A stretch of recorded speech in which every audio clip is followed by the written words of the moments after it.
Buen día, mi nombre es Yoleidis Prado y el punto que me confiere a tratar en este podcast es la conciencia ética.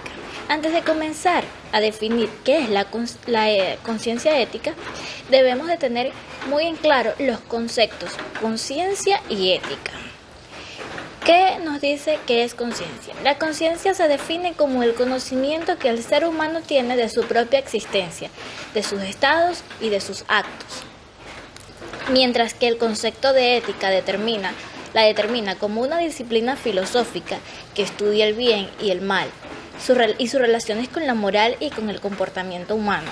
Es decir, le dice al individuo qué es lo que está bien, qué es lo que está mal, cómo debe actuar ante las situaciones que se le presentan en su entorno. Una vez adquirido el conocimiento del concepto de conciencia y de ética, podemos observar la formación de la conciencia ética. De manera tradicional, se muestra que el niño, a partir de los 7 años, adquiere el uso de la razón. La razón humana está muy relacionada con la conciencia, que el niño durante su desarrollo evolutivo va descubriendo de manera progresiva qué es lo que es bien, qué es lo que es mal. En sus primeros 4 años de vida, entiende el bien como algo que le causa placer. En cambio, el mal lo concibe como aquello que le ocasiona dolor. Cuando pasa a los 8 años, cambia esa perspectiva. Adquiere así la percepción de que bien es lo que merece un premio y mal lo que merece un castigo. Esta es la etapa en la que el niño descubre el sentido de la autoridad y la razón de la norma. Papá, mamá y el profesor mandan y él debe aprender a obedecer. La siguiente etapa de la formación de la conciencia ética es cuando el niño descubre ese interés por el amigo, por el compañero, y es una etapa en la que igual el amigo de este niño influye mucho en la conducta.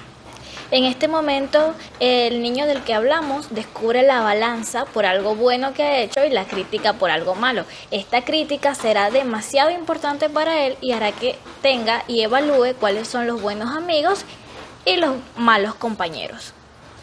Ya la próxima etapa, que es de los 14 a 16 años, el adolescente se empieza a sentir autónomo, independiente, y es el momento en que debe saber autorregularse o controlarse.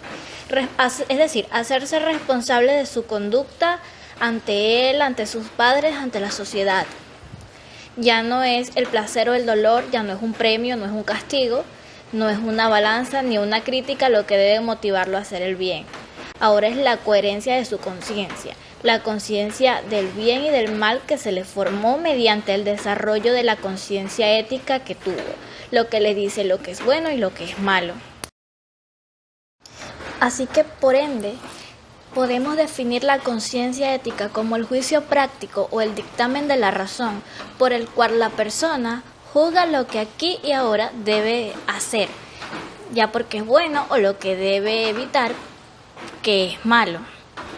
Es la ley, la norma, lo que propone el bien, lo que propone el mal, lo que se debe evitar y lo que se debe hacer. Por otro lado, también se puede decir que los padres de familia son los primeros educadores o formadores que dan pie al desarrollo de la conciencia ética de sus hijos. Por lo que la coherencia de vida, el buen ejemplo, el castigo en su momento, la corrección sabia, es uno de los casos que conducen a un comportamiento y a una conducta que contenga la moral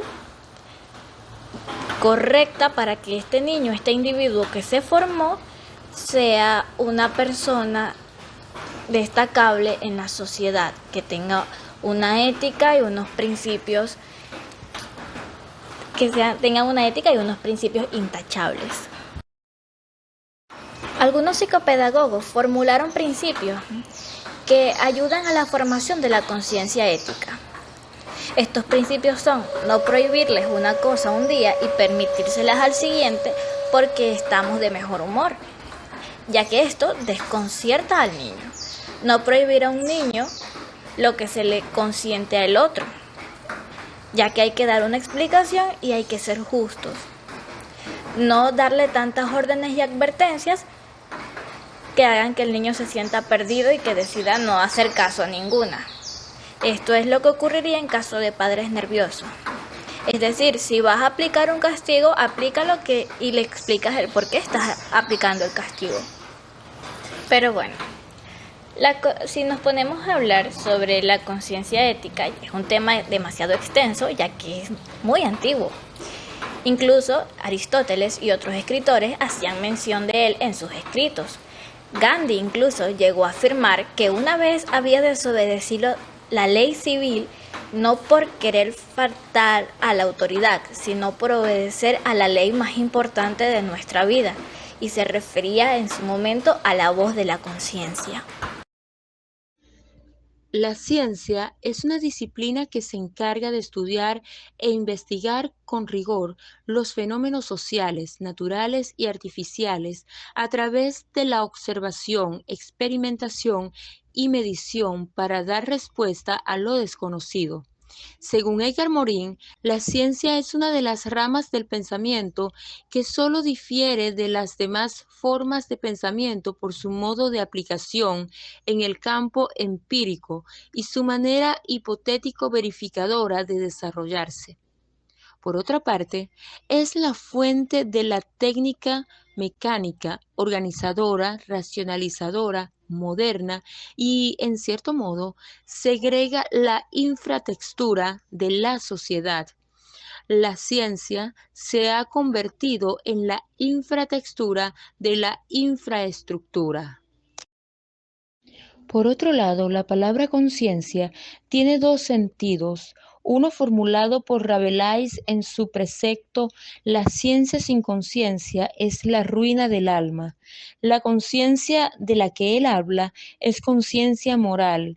El segundo sentido del término conciencia, consciencia, es intelectual y trata de la actitud autorreflexiva que es la cualidad clave de la mente humana. Los dos sentidos de la palabra conciencia deben estar asociados con la ciencia que debe abarcarlos.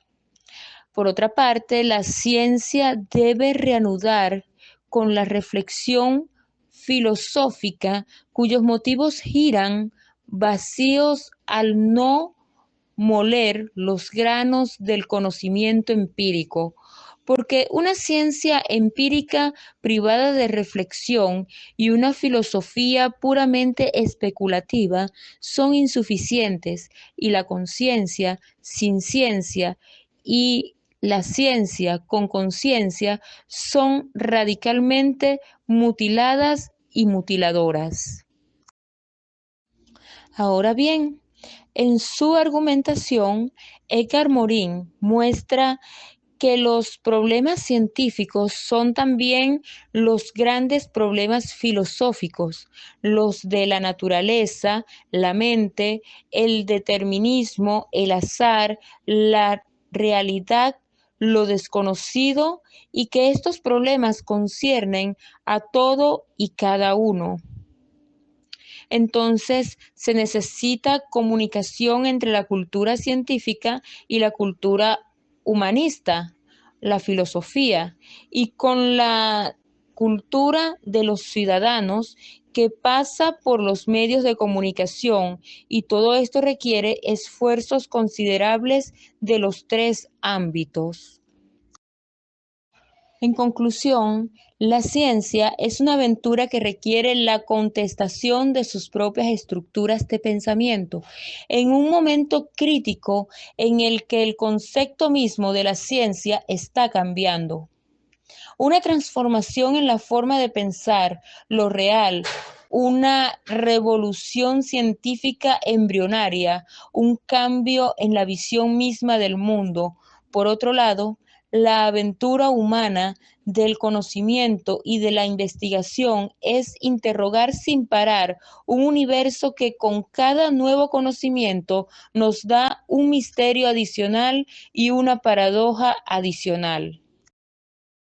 Ciencia para todos. Edvard Morin reconoce el poder de la ciencia, de la naturaleza, nacida en la cultura occidental, señala sus posibilidades y sus límites, puntualiza sus errores, identifica las rupturas que experimenta durante el siglo XX y nos descubre nuevos caminos que nos permiten superar una visión del mundo. Morin estudia una nueva manera de entender la ciencia, más trascendente, que abarque la complejidad humana y que no se quiebre en la sobreespecialización, que mutila y dispersa el conocimiento. Busca encontrar un pensamiento totalizador, un conocimiento más amplio y reflexivo.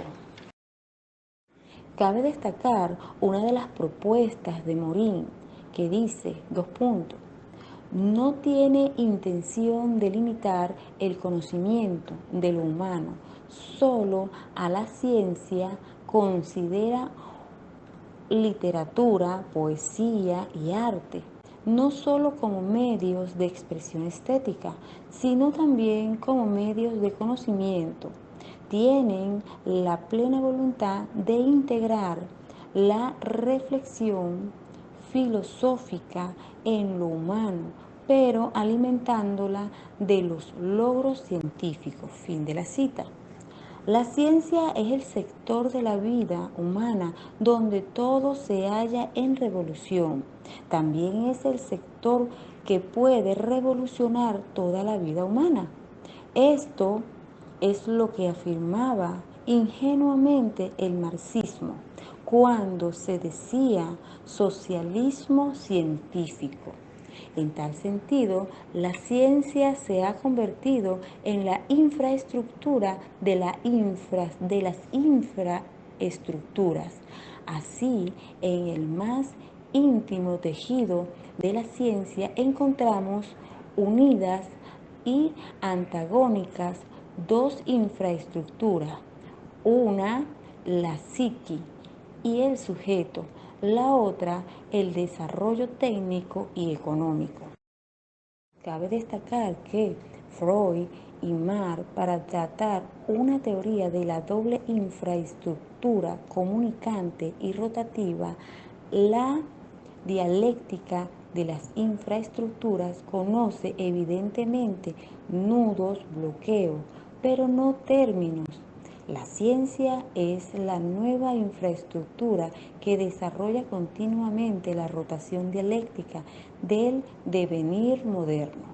En este sentido, tiende no solo a determinar cada vez más el sentido de la humanidad, sino a confundirse con el ser mismo de la humanidad.